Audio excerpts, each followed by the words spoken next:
আমি সুদেশনা দত্ত। নমস্কার, আমি সঞ্জয় সর্দার।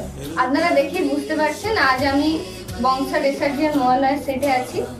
আজ আমি একটা নতুন লুকে আছি, দেবী সতী।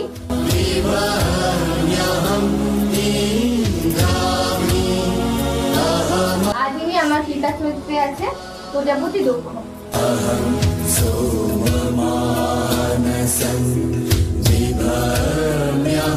বছরের মতো এবছরও আমি একটু লুকে আছি। বংশা রেসার্জির নির্মাতাদের আমি কৃতজ্ঞতা জানাই আমাকে এই লুকটা দেওয়ার জন্য। আর আমাদের এবছরের মহালয়ের নাম নবরূপে দেবী দুর্গা।